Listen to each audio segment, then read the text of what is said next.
As parents, we need to understand the times, the pressures our kids face, in order to know what answers to apply. Now, here's Josh McDowell.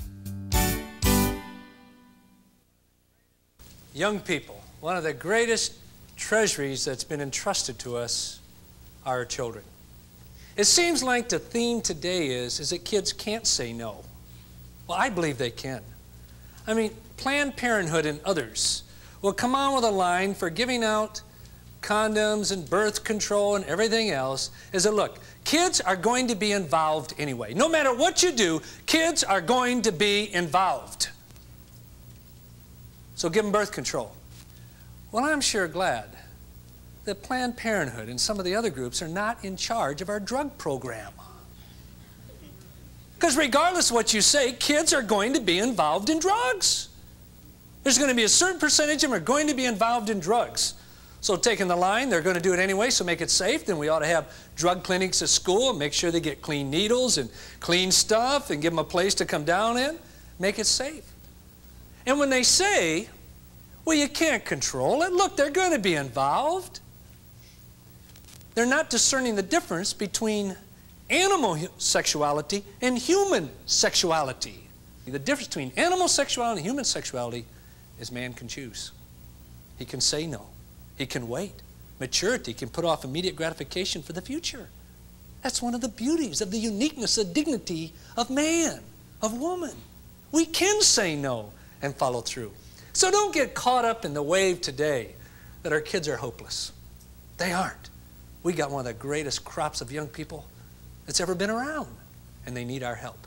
To understand the times, to see where young people are today, I want to take the next few minutes and look at why young people become involved sexually. And here are some of the reasons. One, it feels good. Better than half of the teens say one of their main motivations for being involved is that they enjoy it. Another reason, it's a way to have a child. Now, a lot of people would talk about girls becoming pregnant because they want a child, and there's a number of them do that. They want someone that they can love and be loved by. But the problem is, that's an unrealistic expectation on a small child. I want to love someone and have somebody love me.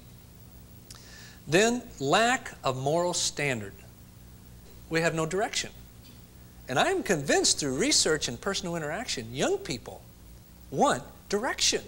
They want some rights and wrongs. They want to know what is appropriate and what is not appropriate.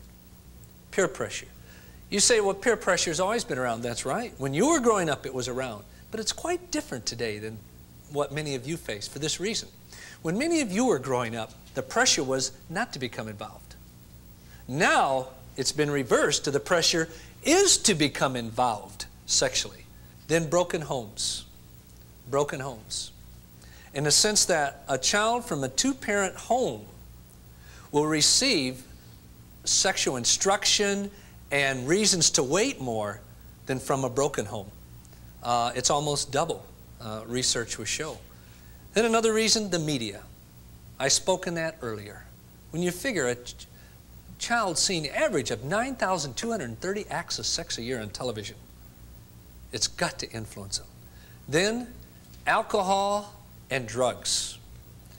We lose our capacity under drugs and alcohol to make right decisions.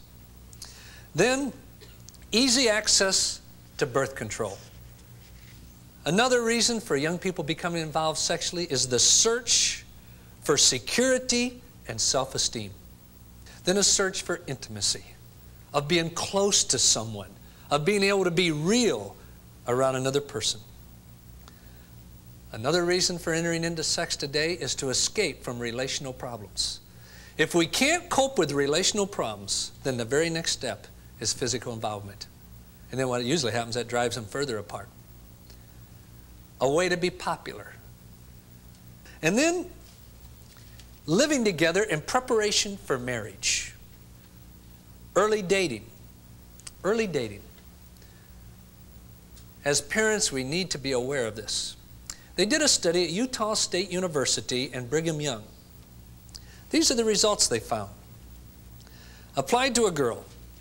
If she starts dating at the age of 12, the probability that she will become involved sexually before high school graduation is 91%. Starting to date at 13, it goes down to 56%. At 14, 53%. At 15, 40%. Starting to date at 16, less than 20% will become involved sexually. Then the feeling, I owe it to them. See, that feeling has always been there.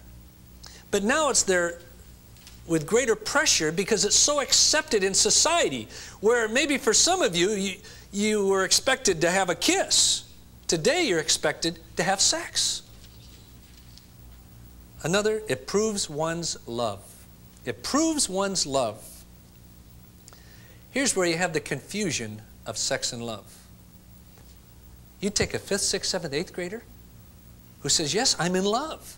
With 7th and 8th graders, 60-some%. And then when you tie love up with sex, you see a normal progression. Then it shows passage from childhood to adulthood, maturity. A sign of maturity. And what kid doesn't want to be an adult? Another is curiosity. Think, you're bombarded with billboards, magazines, visual, television, videos, films, everything on sex.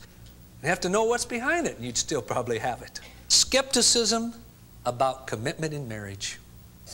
I hear this constantly in interaction. Because of the number of divorces and things, I've become very skeptical about the commitment of marriage, so why wait? I don't want the commitment, just the relationship. Then the need to love and be loved. I want to be loved. Another reason, loneliness.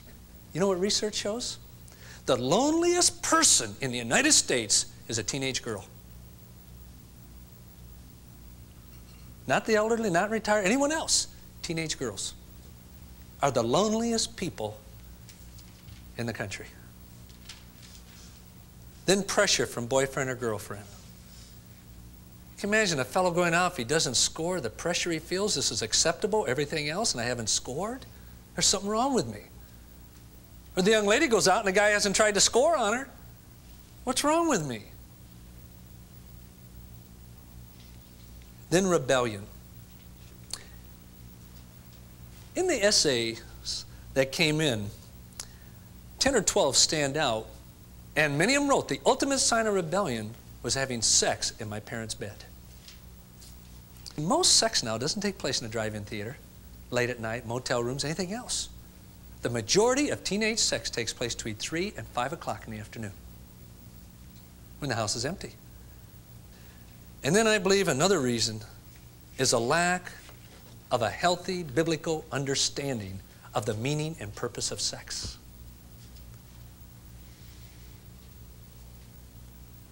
These are just some of the reasons why our young people become involved sexually. And I know as I look at them as a father, I say, is there any hope? I mean, how in the world can a child withstand the media, everything else today, the peer pressure, everything? Well, I believe they can. That even with all this background that I've shared, I am not convinced that teens want to be involved sexually. Recent study on teenage sexuality asked teenagers if they had ever engaged in sexual activity with dates when they didn't want to. 47% of the boys and 65% of the girls, 15 to 16, said yes. Even Planned Parenthood's own research shows that 35% of the teens who became involved sexually did it against their own will. They were pressured. Michael, an 18-year-old at the University of Wisconsin, he wrote, "What you said was unreal. It really hit me. If I could have just one wish in life, it would be for me to be 12 years old again and hear this same talk."